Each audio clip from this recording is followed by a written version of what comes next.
in the Epiphany season in Christianity, and the Enlightenment, if you will, Enlightenment manifestation season, and that's what we should be open to. So I'd like to kind of indicate, steer you where you might find it, find the manifestation, find the light presence. And I'd like to speak about lowliness. What's lowly is, if you will, again, using Western language, a sacrament, place where you'll find it. We'll come back to Christianity in a second, but I'd like to illustrate a few of the koans which illustrate this or teach this very graphically. You may be familiar with them. One is the case 21 in the Mamonkan, very short case where a monk asks Umon, what is Buddha? So in other words, what is it all about? What is the truth? What is reality? Give me a word, as the Desert Fathers would say. And so what is Buddha? And Umon replies in Japanese, Ganchiketsu, which, translated would mean toilet paper. It literally means a shit stick that they apparently used a stick. So what is Buddha? What is truth? And you say toilet paper, which is a great lesson, because why would toilet paper not be the Buddha? Anything is but a grain of sand, a piece of dust, a bit of dust. Anything, no matter how humble, precisely, is the Buddha. All you have to do is be present and awake and there. And while you're on the throne, you can be awakened. So it's a very good lesson there. And it's a very similar one in the Blue Cliff record brings out the same truth. So a monk asks Tosu, so it is said every voice is the Buddha's voice? Is that true? And the master says, yeah. So the monk said, so, didn't I just hear you breaking wind? And of course, Tosu gives him a good slap, but it's true. So not just the beautiful symphonies, but a fart is the sound of the Buddha. Of course, this scandalizes people, but I mean, this is what lack of propriety. But God doesn't have propriety. I mean, the reality doesn't have propriety. It just is what it is, and we project all this other stuff onto it. So why would it not? Why would you not be awakened by that as well? It's your fault if you're not. It goes on a few more things too, and in the end it says, Master, may I call you a donkey? And so again, it's the same kind of thing. This humble animal, it's all we are. You think of the donkey in the stable at Bethlehem. I'll come back to that in a second. But I remember, even just personally, a story, something really memorable for me. I may have mentioned it before, but when I was doing the men's rites of passage with Richard Rohr in 2001 in the desert of New Mexico, he had us, the ritual that towards the very last main day, we all went out alone into the desert, found a little place, made a 5-foot radius, a 5-foot diameter circle, and sat in it for 5 hours. And I did a lot of zazen when I was there, in that circle. But you're totally focused on the, so circumscribed. You're being taught by the ants and the weeds.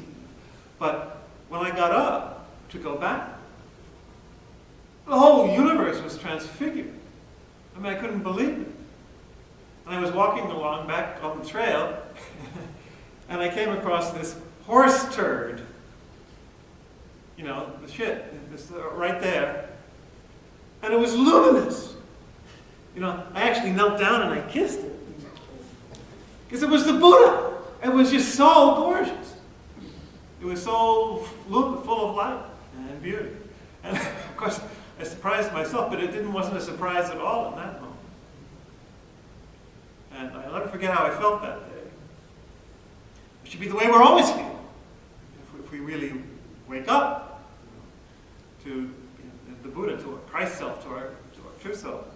But I always had this kind of sensibility. I remember there was this kind of like usually really a vacant lot around some old factories back where I grew up in Valley Stream on Long Island. And I used to go there in the summertime and just among the trees. But you had some like junk dumped there. There was an old rusty car, and I eventually made a little film with that in it and everything. But there was just such beauty in the car hulk, all rusted up. So I already had a sense then when I was 14, that kind of thing. It was partly, I think, a realization of the impermanence of things, but even just there the way it is, and something that people consider a piece of junk, it was it.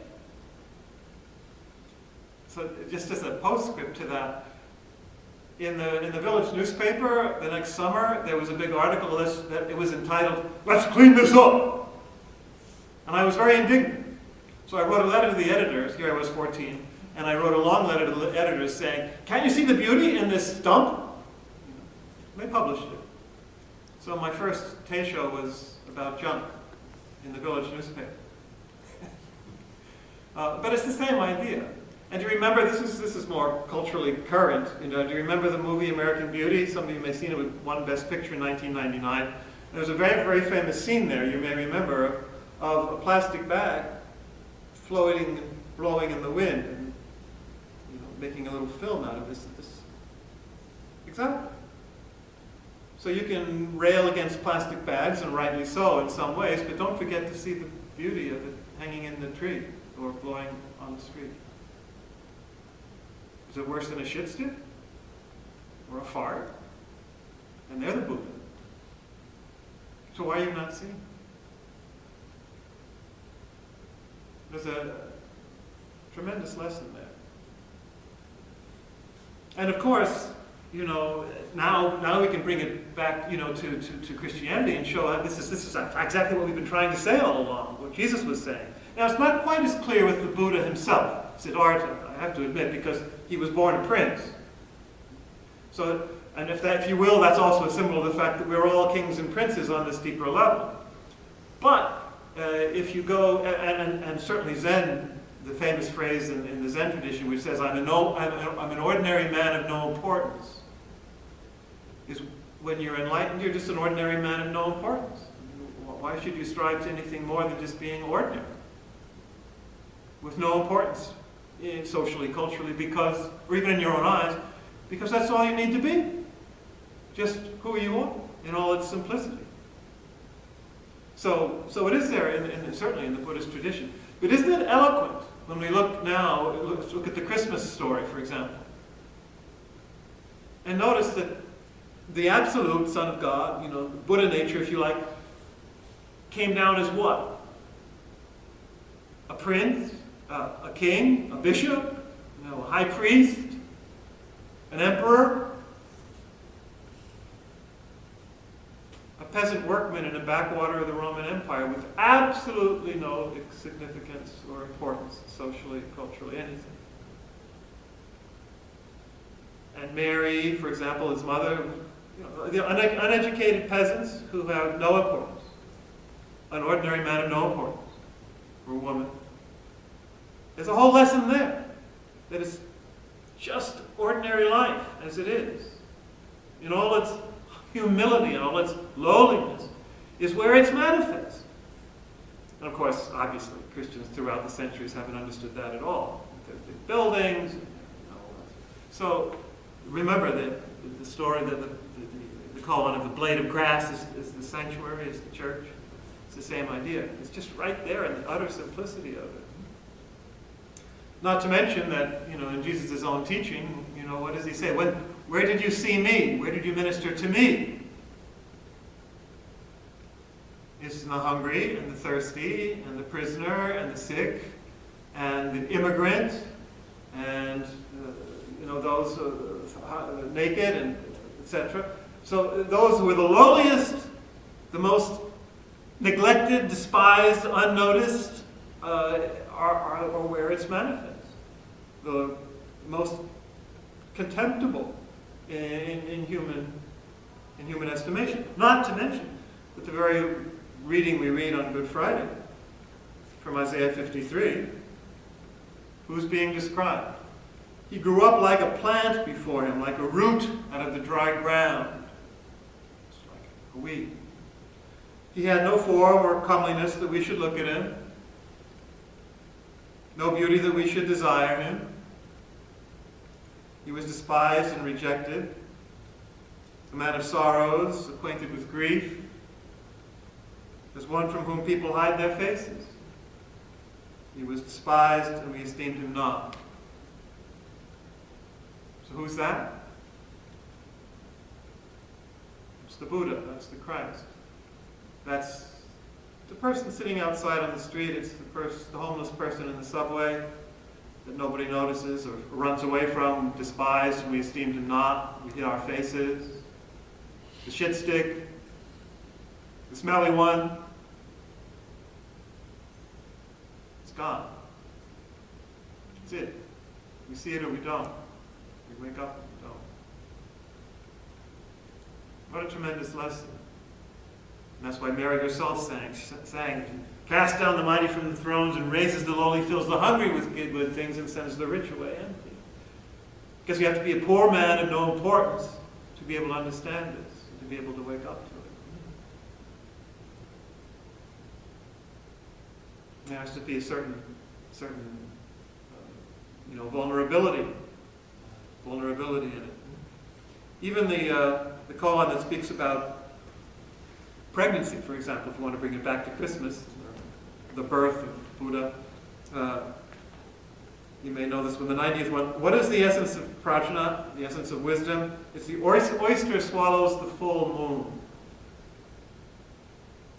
That goes back to the legend that the full moon, when the oyster opened up to the full moon, the absolute, that's when the pearl was formed. So notice it's just a lowly little oyster that's doing this, by the way. Or similarly, the hare, the rabbit conceives the full moon. There's a legend, the rabbit conceived by the full moon. So these humble animals, by their simplicity, their openness, if you like, even their vulnerability, that's what it's a lot about too, isn't it? Just being vulnerable. Recognizing in the vulnerable, through our being vulnerable, the vulnerability of reality itself, the compassion, the wisdom, the essence of wisdom, Buddha nature, God, who God is, vulnerability, giving, simplicity, and the darkness, full moon, at night. So this is really, really important. I like the story that was told by the Pima Children's phrase in the Zen calendar, I think just today, was don't throw yourself away, don't try and leave yourself or escape yourself, go somewhere else or go higher, befriend yourself. In other words, you just as you are is the way that you reflect God, the way you are the Buddha, the only way you need to be is in your poverty, in the simplicity. That's the great lesson. And I can't help but remind you too that I just finished a book called How Starbucks Saved My Life. It's a plug for Starbucks. It's about a man who had a big job, and I met this man when I gave a lecture up in his parish in Bronxville. He gave me his book. He had a big job at an insurance company, family. He went to Yale. He had all the perks that you're supposed to have in society. Certainly not an ordinary man of no importance. And he lost it all. Lost his job, lost his family, lost his wife. He got sick, and he got a job at Starbucks. Working with ordinary people, for ordinary people, and he was never happier in his whole life. Because he discovered what it was all about. It's just about that simplicity of ordinary people and ordinary human actions doing ordinary things to serve ordinary people. This is what it is all about. So if I can add one humorous note before I end. I learned, does anybody know this? I had never heard it. I still can't believe it. 3 weeks after learning it, I still can't believe it. Does anybody know that in nativity scenes in Catalonia, they have a figure called El Caganer, which is a guy taking a shit? I couldn't believe this, but I looked it up. It's true. They have somebody squatting down and taking a dump in their nativity scenes. Now they can't figure out why exactly, but maybe this is why. Maybe this is why. It's saying in the most supposedly shameful or embarrassing element of our humanity is exactly where it's found. The mystery of God. Well, so let's choose to interpret it that way. So never be afraid of the lowliness and ordinariness. It's nothing to be embarrassed about. Everything is the Buddha, everything is Christ. Clearly. So just wake up. Don't be ashamed.